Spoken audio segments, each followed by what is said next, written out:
Buku novel Saros dan Balthazar, seri Balthazar, episode kelima. Pada detik terakhir sebelum melakukan teknik teleportasi hendak menyambar tubuh Ali, aku menyadari Balthazar ternyata tidak menyerang Ali.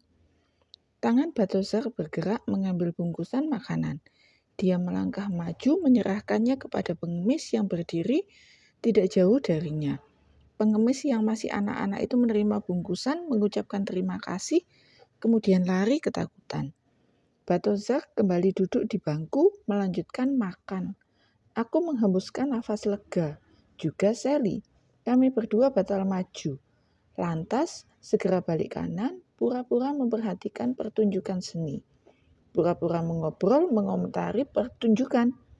Dan kembali ke posisi semula.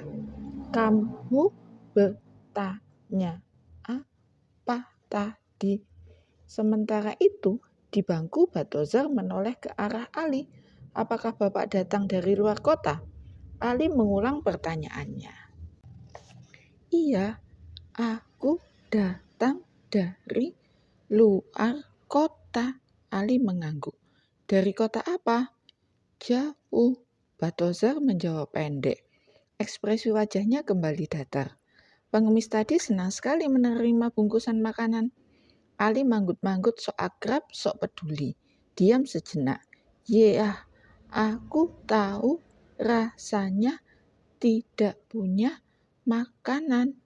Aku tahu rasanya tidak dianggap penting. Balthazar akhirnya bicara. Dia sudah selesai makan, lalu membereskan bungkusan makanan dan memasukkannya ke dalam tong sampah dekat bangku. Dia berdiri. Aku pergi, sudah mengobrol, kasih terima. Ali sebenarnya hendak menahan lebih lama, tapi kehabisan bahan percakapan. Jadi dia hanya balas mengangguk sopan. Sosok tinggi besar itu melangkah meninggalkan Ali. Aku dan Sally bergegas mendekati Ali yang juga berdiri setelah Balthazar berada 10 meter dari kami. Mau kemana dia sekarang? Bisik Sally. Entahlah, Ali menggeleng, berjalan mengikuti Balthazar. Sosok tinggi besar melewati keramaian festival seni di halaman mall menuju pintu masuk. Dia masuk ke dalam mall. Kapsul terbangnya disimpan di sana.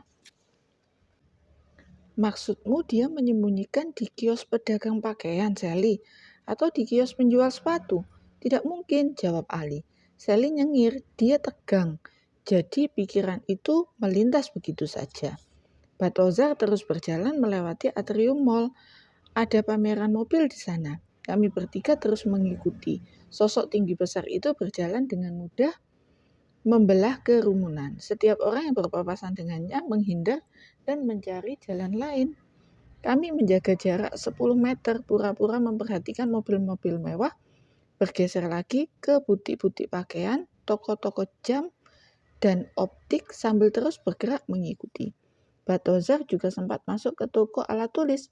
Dia membeli sesuatu di sana, mungkin cat lukis. Kami tidak bisa memperhatikannya secara mendetail. Kasir toko itu takut-takut melayaninya, juga ragu-ragu saat menerima koin emas. Ali, apakah kamu sempat menempelkan alat pelacak di tubuhnya? Aku teringat sesuatu. Tidak bisa, dia selalu waspada.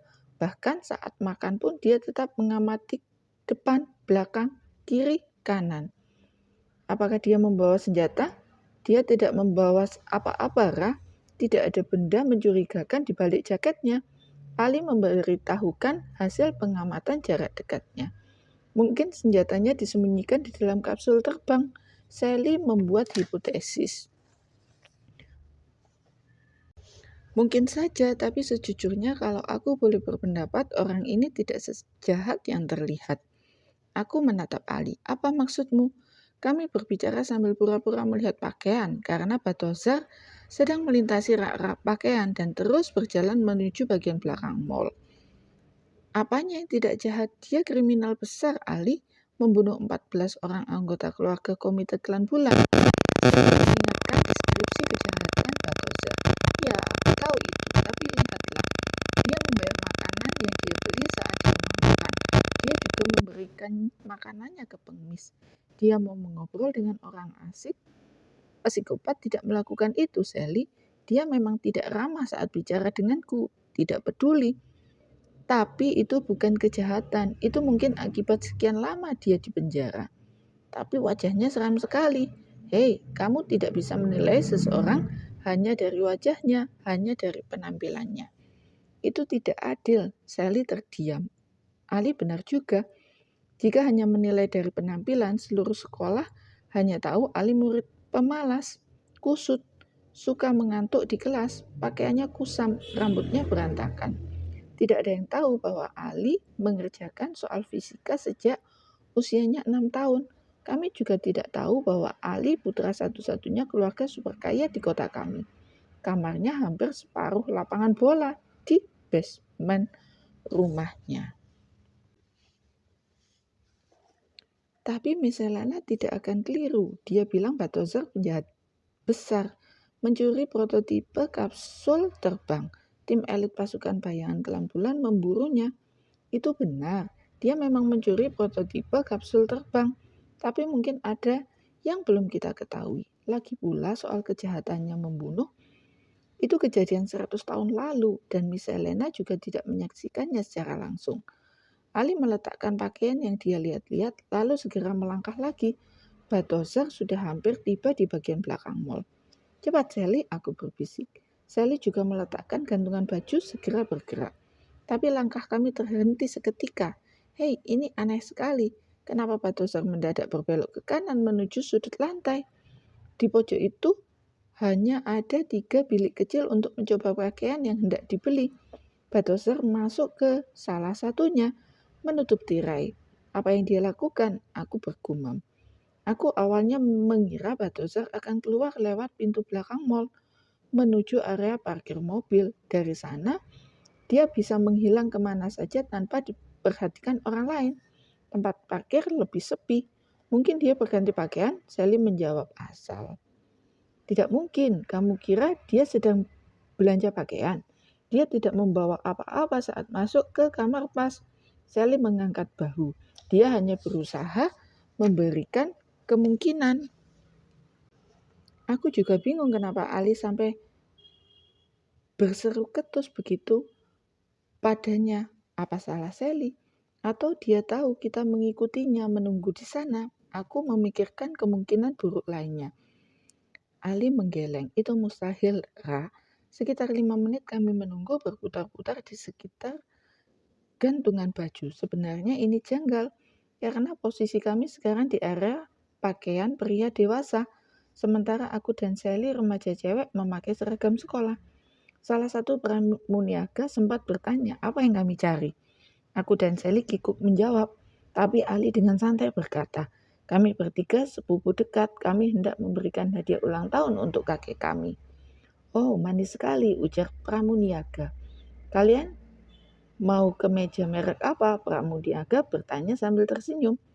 Ali menjawab simpel, belum tahu. Nanti Mbak akan saya panggil jika kami sudah menemukan kemeja yang cocok. Pramuniaga mengangguk lalu meninggalkan kami. 15 menit penuh ketegangan karena menunggu, sekaligus kikuk karena berada di area pakaian pria. Kami memperhatikan Balthazar tetap tidak keluar dari kamar pas. Aku akan memeriksa bilik itu, Rah. Ali sudah tidak sabar lagi. Bagaimana kalau dia menunggu di dalam? Kita tidak bisa menunggu lebih lama.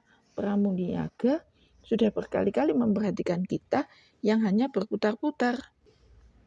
Jangan-jangan dia berpikir kita suka mengutil barang. Lagi pula Balthazar tidak akan selama itu berganti pakaian. Barangkali ada lubang di dinding atau apalah tempat dia meloloskan diri dari bilik itu. Aku memperhatikan ransel di pundak. Berpikir, Rah, putuskan segera, desak Ali. Baiklah, aku juga ingin tahu apa yang terjadi di kamar pas itu. Kami bertiga berjalan pelan ke arah kamar pas agar tidak terlihat terlalu mencolok.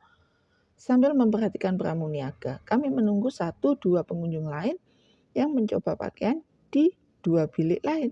Sekarang aman, kami sudah persis berada di depan tirai kamar pas yang dimasuki Balthazar. Begitu Ali menoleh ke arahku, aku mengangguk bersiap dengan kemungkinan terburuk. Jantungku berdetak lebih cepat. tanganku terkepal. Kapanpun aku siap membuat tameng transparan. Sally menahan nafas. Entah apa yang ada di balik tirai ini. Ali menyingkap tirai. Kosong. Tidak ada siapa-siapa di sana. Sally menghembuskan nafas lega. Ini kabar baik sekaligus buruk. Baiknya Balthazar tidak keluar menghantam pukulan berdentum. Buruknya, kemana dia pergi? Kami kehilangan buruan. Aku yakin sekali di bilik inilah dia masuk tadi. Tapi sekarang kamar ini kosong melompong, hanya ada cermin besar di gantungan baju. Kemana dia pergi? Sally penasaran. Ali melangkah masuk ke dalam bilik memeriksa. Tidak ada apapun di sana. Tidak ada lubang tikus pun tidak ada. Juga tidak ada jejak alat berteknologi tinggi milik klan bulan. Aku akan mencarinya dengan sensor dunia paralel. Ali meloloskan ransel, mengeluarkan benda kecil mirip ponsel. Ini kali kedua aku melihat benda itu. Dulu saat karya wisata di tempat bersejarah, saat kami menemukan ruangan di bawah laut dan bertemu Seros, benda itu mendeteksi siapapun yang menggunakan teknik dunia paralel. Ali menyalakan sensor, layarnya mulai menunjukkan bentuk 3 dimensi ruangan di sekitar kami. Tidak ada sesuatu di sana. Ali memperbesar zona sensor belasan kilometer memperlihatkan gedung-gedung nyaris seluruh kota. Tapi tetap tidak ada kedip-kedip menyala. Tidak ada tanda-tanda aktivitas dunia paralel. Sensormu rusak ya? Sally bertanya polos. Wajah Ali terlihat tersinggung. Enak saja. Super Raib tidak bisa rusak, Sally. Jika situasinya berbeda, aku akan menjita Ali. Dia ternyata masih menamakan benda itu dengan namaku. Tapi kenapa tidak ada Balthazar di sana? Jika Super Raib tidak mendeteksi apapun, berarti Balthazar tidak menggunakan teknik lazim klan bulan saat menghilang dari bilik ini. Tapi bagaimana dia bisa menghilang? Sally menatap sekitar. Sepertinya aku tahu, aku menatap cermin besar di kamar pas. Kami bertiga terlihat di dalam cermin itu. Bagaimana caranya, Ra? Cermin ini, aku mengusap wajahku yang mendadak kebas. Ingatanku setahun lalu seperti kembali ketika pertama kali aku menyadari memiliki kekuatan menghilangkan benda lain. Waktu itu aku iseng menghilangkan jerawat ketika Tamus mendadak muncul di cerminku. Dan dia mencari buku kehidupan yang kumiliki. Benar sekali, Ra. Ali ikut menatap cermin. Ali tahu kisah itu. Aku pernah menceritakan kepadanya. Cermin ini. Wajah Ali terlihat antusias. Tidak salah lagi, sepertinya orang-orang tertentu di klan bulan bisa menggunakan cermin untuk mengirim pesan. Balthazar lebih hebat lagi. Dia bisa menggunakannya untuk berpindah tempat. Ini adalah portal seperti perapian bagi penduduk klan matahari. Balthazar pastilah menguasai teknik itu. Tapi dia melintas ke cermin mana? Maaf adik-adik, kalian jadinya membeli apa? Pramuniaga mendadak muncul di belakang kami, menghentikan kalimat tanya Sally. Aku, Sally, dan Ali menoleh. Kita lanjut bab episode ke-6 pada video selanjutnya.